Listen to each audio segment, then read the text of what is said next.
responsif itu orang Majus. Lalu mendengar dan melakukan apa yang jadi maunya Tuhan. Orang Majus walaupun tidak kenal Tuhan, tapi dia tahu bahwa dia sedang dibawa kepada sesuatu oleh bintang itu. Dan dia tahu itu bintang adalah sesuatu yang berkuasa, dari hal yang hebat, yang besar, yang ajaib. Dan mereka taat dan mereka responsif sekalipun dalam perjalanan, dalam proses pencarian. Mereka harus bertemu dengan tantangan, bertemu dengan ujian, bertemu dengan Raja Herodes. Dan kita semua tahu Raja Herodes gak suka disaingi. Raja Herodes gak suka ada raja lain. Dia mau dialah satu-satunya raja. Makanya ketika orang Majus bertanya kepadanya, lalu dia manggil semua pimpinan-pimpinan di negaranya, benarkah ada raja yang lain lagi? Di mana? Ayo kita cari tahu. Dan lalu dia berpesan kepada orang Majus. Diam-diam dipanggilnya. Jus ini jus. Ada di sini yang namanya jus. Jus ini jus. Nanti kamu kalau ketemu itu ya, yang menuntun kamu dengan bintang itu, yang katanya raja orang Yahudi itu, nanti bilang aku ya Jus ya. Baik, kata orang Majus pada waktu itu saudara. Dan mereka berangkat dan menemukan Tuhan, tempatnya maksudnya. Mungkin kita nggak tahu dan mungkin tidak ditulis di dalam Alkitab ya, tapi ini mungkin tafsiran apa hikmat yang diberikan Tuhan kepada saya. Mungkin dalam proses pencarian itu tidak hanya ketemu Raja Herodes sebagai tantangan, tapi mungkin ketika dalam perjalanan menuju tempat di mana Tuhan dilahirkan, ada hujan, mendung, badai, gelap. Bintangnya mana ini? Loh kok nggak kelihatan ya bintangnya? Bisa saudara? Tapi orang Majus tidak berhenti. Mereka terus berjalan, mereka terus berusaha. Dan orang-orang yang dikasihi Tuhan, ketika saudara taat, responsif, punya kerendahan hati, dan saudara itu berusaha, tidak diam, saudara bergerak, saudara bertindak, melakukan sesuatu. Saudara tahu bahwa janji Tuhan itu ya dan amin atas hidup saudara. Seperti orang Majus percaya bahwa ketika mereka mengikuti bintang itu, ada raja yang penuh dengan kemuliaan. Mendung, hujan, badai, lebat dan sebagainya tidak menjadi hambatan buat mereka. Ada usaha.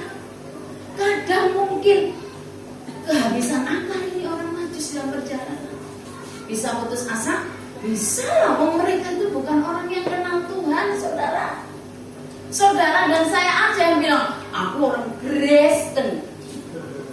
Ke gereja berapa kali sehari, Bu? Oh, setiap hari saya ke gereja. Gak tahu ngapain di gereja. Tapi kadang-kadang saudara bisa lupa bahwa saudara punya pengharapan yang ajaib di dalam Tuhan. Bahwa saudara lupa bahwa Tuhan Yesus datang untuk mengubah jalan hidup saudara.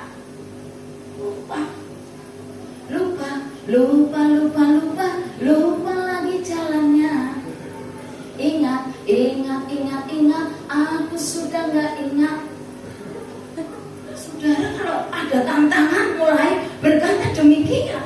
Orang Majus menjadi contoh teladan buat kita malam hari ini. Sekalipun demikian, dikatakan ya, mereka tidak kehabisan akal, atau mereka kehabisan akal tapi tidak kehabisan IMAN. Apa saudara? IMAN. Jangan ditambah UEL nanti Pak Immanuel. Iman. Oh, murid saya itu juga namanya Immanuel ya, kawan. Ya saudara, tidak kehilangan iman. Amin.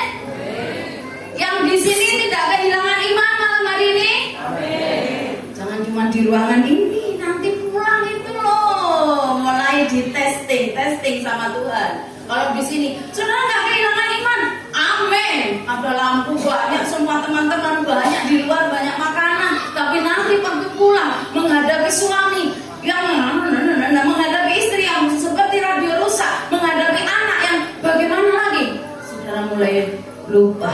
Tadi di gereja bilang bahwa saudara tidak akan kehabisan iman. Orang Majus tidak kehabisan iman. Mari kita belajar dari orang Majus. Tetap percaya Allah menuntun saudara dan saya seperti orang Majus dituntun oleh Allah. Allah memimpin setiap orang-orang yang taat, yang responsif, yang rendah hati, yang memberikan hidupnya. Ya, kita lihat kalau saudara baca di ayat-ayat tadi, ya di Matius 2 itu, kalau saudara membaca, di sana ada ayat-ayat yang setelah si orang Majus ini ketemu dengan tempatnya Tuhan Yesus, ya di ayat 13. Setelah orang Majus itu berangkat, nampaklah, bukan ya, kecepatan ya. Ya.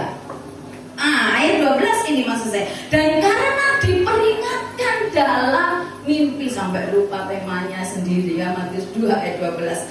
Dan karena diperingatkan dalam mimpi, Tuhan selalu menuntun orang yang berharap, responsif dan taat kepadanya. Dengan cara apapun Tuhan bisa memberitahu saudara. Amin. Salah satunya lewat mimpi, orang Majus dikasih tahu. Dan karena diperingatkan dalam mimpi supaya jangan kembali kepada Herodes, maka pulanglah mereka ke negerinya melalui jalan lain. Pulanglah mereka ke negerinya melalui jalan lain, saudara. Dan ketika mereka ada berjumpa dengan Tuhan sebelum pulang, ini membuktikan orang Majus itu juga orang yang bijaksana. Katakan kanan kiri saudara, bijaksana. Waktu ketemu Yesus, kan lahirnya di mana saudara Yesus? Halo, Yesus lahirnya di mana ibu-ibu, bapak-bapak? Di kandang. Bukan di tempat tidur Bu Bidan. Di kandang saudara. Ketika melihat Yesus sang raja di kandang hina, miskin, papaus, nggak ada apa-apa, nggak punya apa-apa, orang Majus tetap percaya dia adalah raja. Dia adalah raja yang penuh dengan kemuliaan sekalipun lahirnya di kandang. Orang Majus itu bijaksana. Makanya ketika dia mendapatkan mimpi, dia juga menjadi bijaksana dengan mimpi itu. Waktu itu Herodes tadi ingatkan, Herodes bilang, Jus nanti kalau ketemu datang lagi ke aku, kasih tahu ya.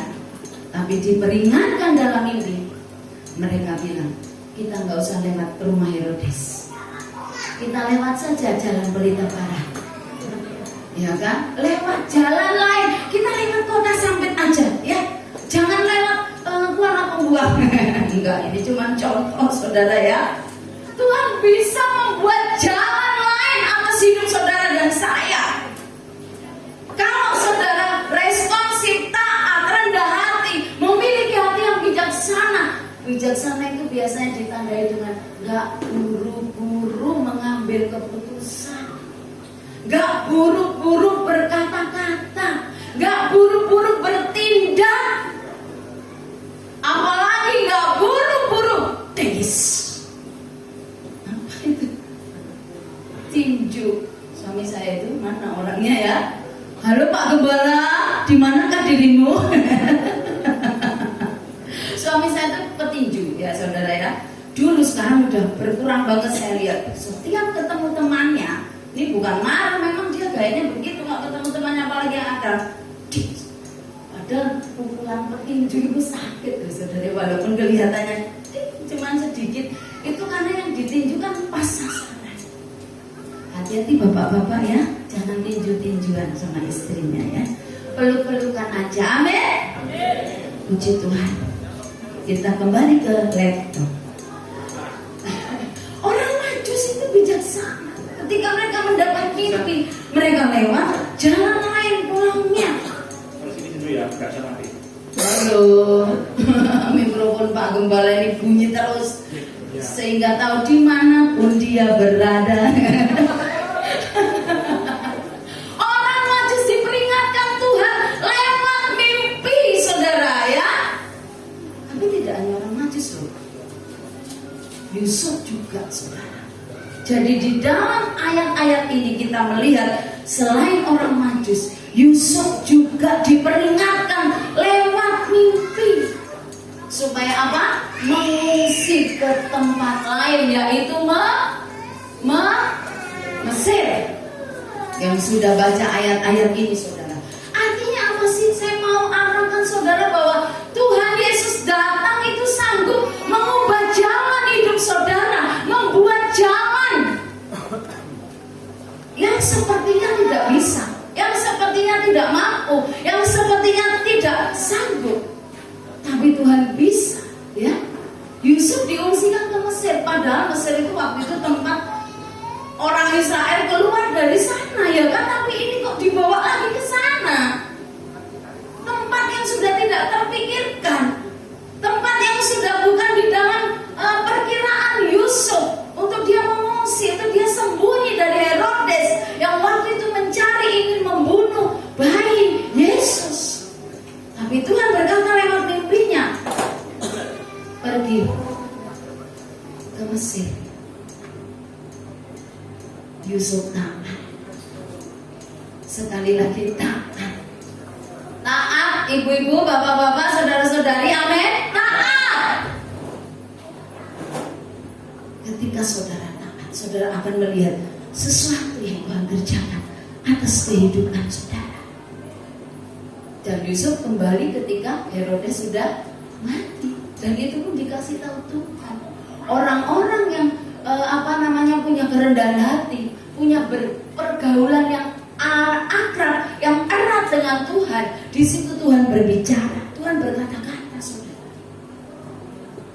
Jadi kalau mau saudara sukses, saudara berhasil, saudara harus mendekat kepada Tuhan. Saudara harus membangun hubungan yang erat dengan Tuhan, supaya saudara tahu jalan hidup saudara dipimpin, disertai oleh Tuhan. Amin. Ini masih jam 6:30 lebih 5 ya. Oh masih lama, masih 1 jam setengah lebih lagi ya. Saya akan berdiri di sini sampai saudara kelaparan ya. Jadi saya ulangi, orang Majus dan Yusuf dibuat Tuhan menerima jalan yang lain, jalan yang baru. Dipikir Herodes, pasti orang Majus balik ke saya nih. Awas saja kalau kembali ya. Oh habis itu orang dan bayi yang lahir yang katanya raja orang Yahudi, siap-siap. Rekaan-rekaan jahat manusia Tuhan bisa ubahkan menjadi baik buat saudara dan saya. Amin. Tidak ada yang mustahil buat Tuhan, saudara. Jangan takut, sekalipun hari-hari ke depan bukan semakin baik. Ya, tapi percayalah bahwa Tuhan tidak pernah berhenti bergerak atas saudara. Saya mau saudara melihat di dalam ya di next layar ya Yesaya 32 ayat 9 sampai 18. Mohon maaf kalau ayat ini mungkin agak berat ya, agak menakutkan buat saudara yang mendengarkan, tetapi saya sendiri juga kenapa Tuhan memberikan ayat ini gitu ya, bukan untuk menakut-nakuti saudara dan saya, tetapi untuk mengingatkan kita semua. Tapi saudara tadi udah tahu di depan bagaimana jalan hidup orang-orang yang taat, yang responsif, yang rendah hati, yang bijaksana, yang mengandalkan Tuhan. Udah tahu? Tadi kan ya, halo, udah tahu? Halo. Halo, ada orang nggak sih di sini? Halo, udah tahu ya bagian pertama khotbah saya tadi apa? Ditangkap saudara, coba ditangkap, masukin pikiran, masukin hati, disimpan dan kerjakan. Dan ketika Yesaya 32 berkata, saya akan baca cepat buat saudara, atau saudara saya ajak membaca biar semakin lapar. Oke? Saya ayat ganjil saudara, ayat yang genap, setuju? Setuju. Oke. Saya ayat ganjil, saya dulu berarti ya. Judul perikopnya itu di situ saya tulis, peringatan pada perempuan-perempuan Yerusalem. Hai perempuan-perempuan yang hidup aman, bangunlah, dengarkanlah suaraku. Hai anak-anak perempuan yang hidup tentram, perhatikanlah perkataanku. 10. Dalam waktu setahun lebih kamu gemetar. Hai orang-orang yang hidup tentram, sebab panen buah anggur sudah habis binasa. panen buah-buah lain juga tidak ada. Gentarlah hai perempuan-perempuan yang hidup aman, gemetarlah hai perempuan-perempuan yang hidup tentram. Tanggalkanlah dan bukalah pakaianmu, kenakanlah kain kapun pada pinggangmu. 12. Ratapilah ladangmu dan permai, dan pohon anggurmu yang selalu berbuah lebat. Ratapilah tanah bangsaku yang ditumbuhi semak duri dan putri malu, bahkan juga segala rumahmu tempat bergirang-girang di kota yang penuh keriaan. 14. Sebab purimu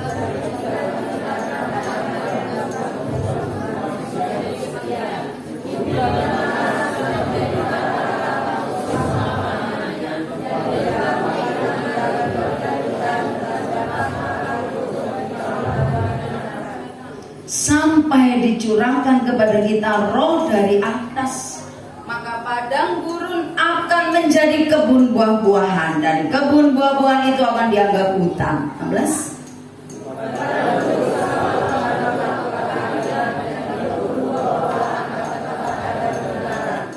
Di mana ada kebenaran, di situ akan tumbuh damai sejahtera, dan akibat kebenaran ialah ketenangan dan ketentraman untuk selama-lamanya. 18.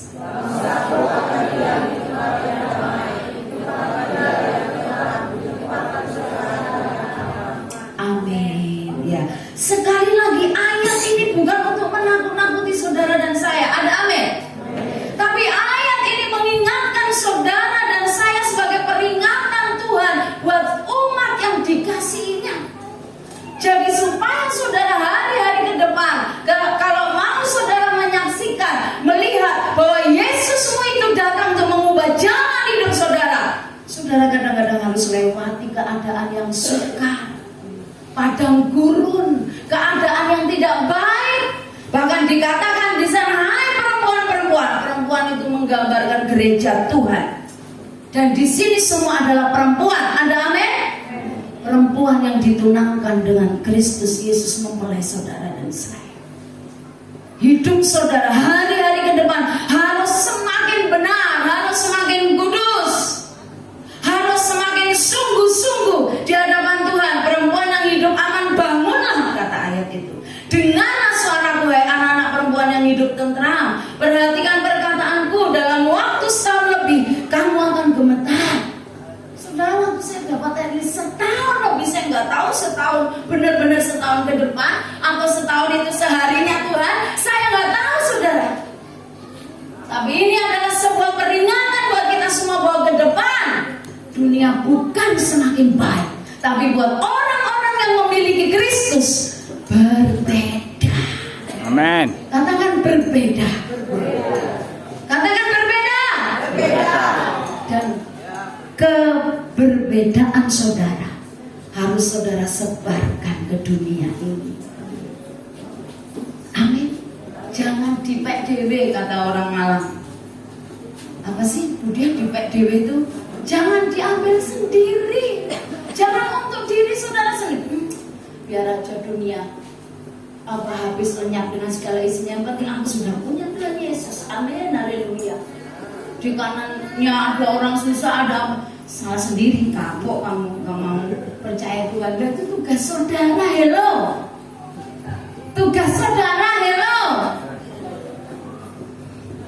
Aku tak selamat sendiri aja lah.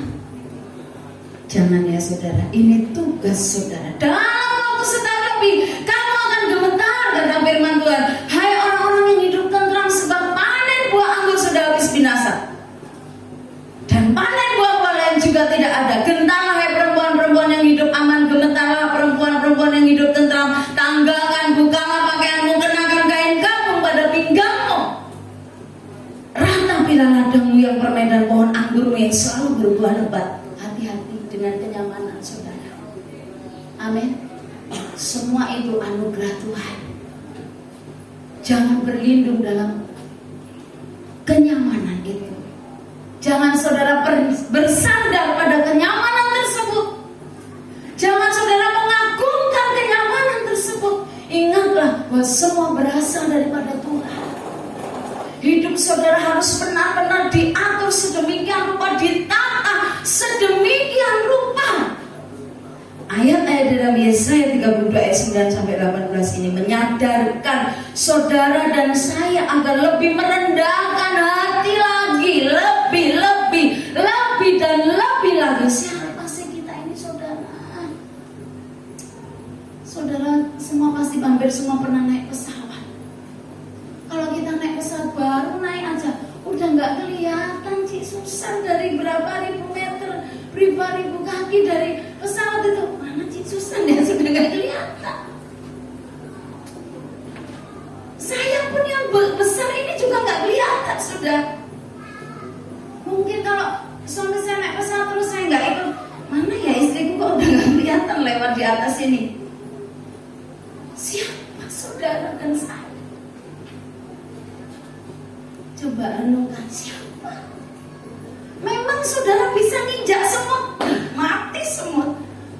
Tapi kalau saudara diinjak yang di atas saudara, sama kayak semut saudara. Hidup saudara bukan apa-apa tanpa Tuhan. Ya, bukan siapa-siapa tanpa Tuhan.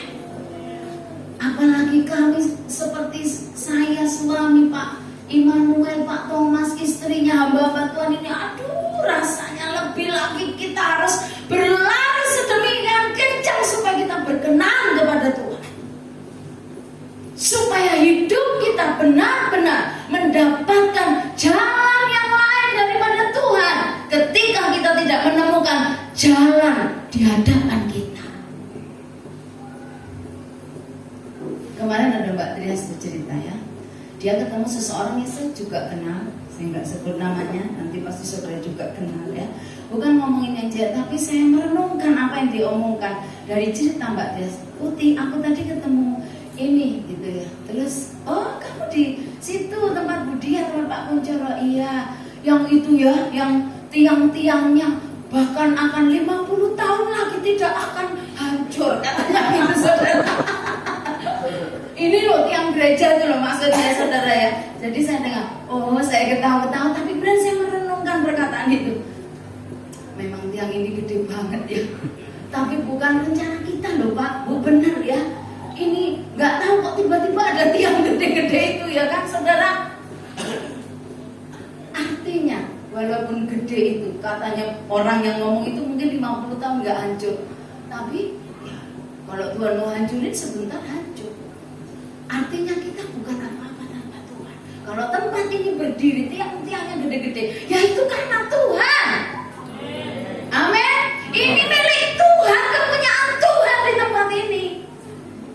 Gak ada sedetik pun, setitik pun punya kami, punya saya, punya Pak Kuncoro. No way.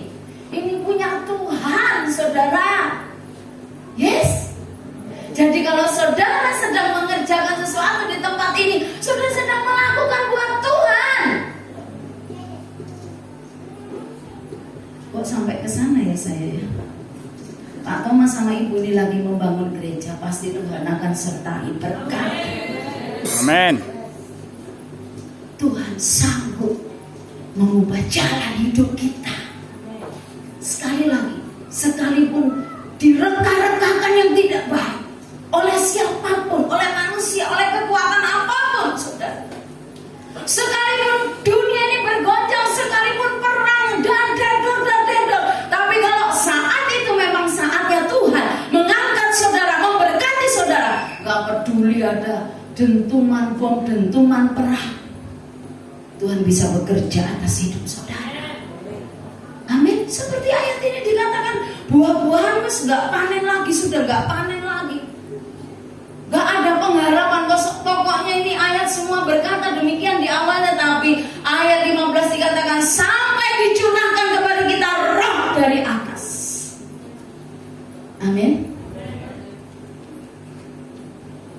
Roh Tuhan dicurahkan kepada saudara dan saya. Amin. Dalam setiap ibadah Natal, kadang-kadang orang cuma datang hanya untuk rame-rame pesta, lihat pertunjukannya, lalu makan, pulang. Tapi saya rindu setiap kita malam hari ini, hati saudara dijamah Tuhan, dilawat Tuhan, diberkati Tuhan. Amin. Jangan sia-siakan sedikit waktu pun untuk saudara bersekutu dengan Tuhan sampai dicurahkan pada kita roh dari atas. Maka padang gurun ayat 15 katakan akan menjadi kebun buah-buahan. Siapa yang bisa ubahkan padang gurun jadi kebun buah-buahan? Siapa? Siapa? Siapa? Sebelah sini? Semua di sini milik Tuhan.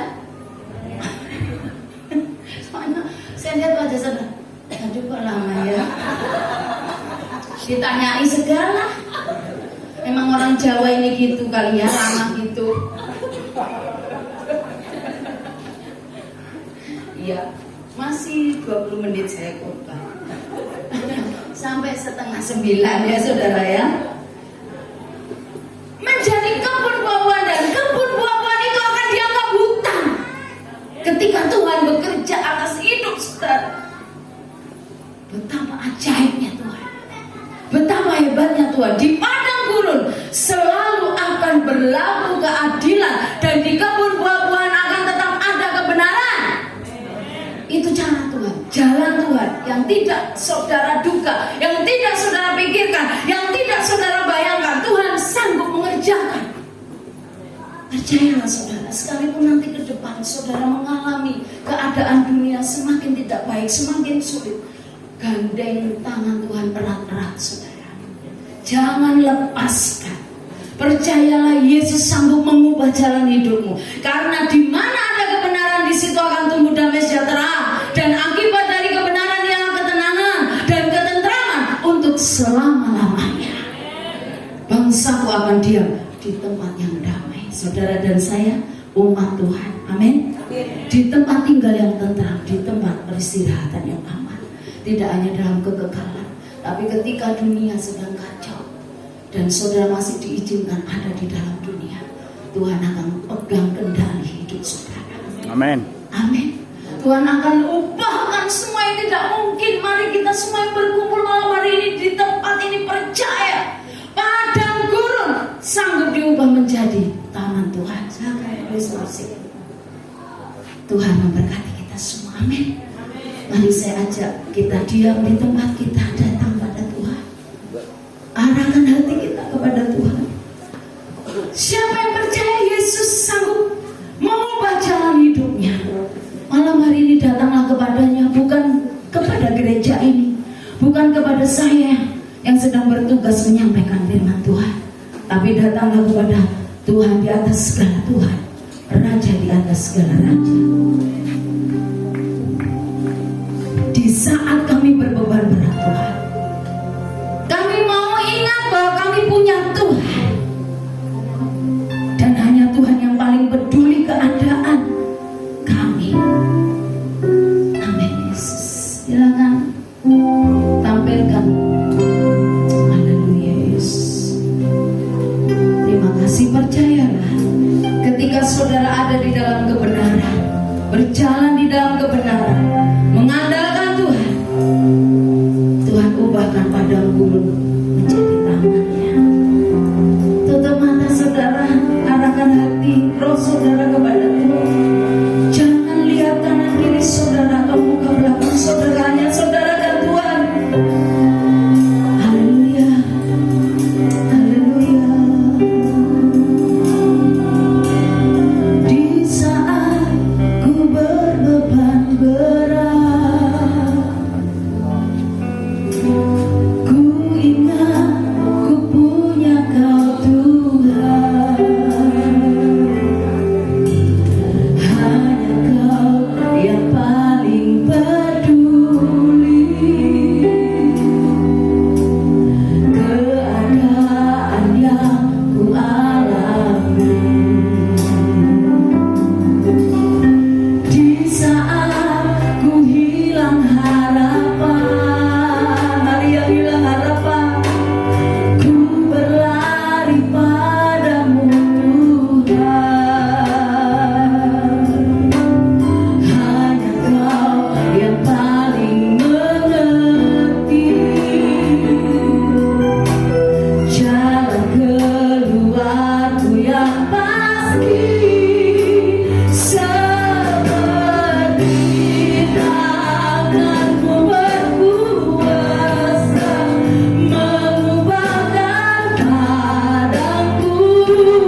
Saudara yang lagi berdiri, angkat tanganmu di hadapan Tuhan. Rendahkan hatimu di hadapan Tuhan.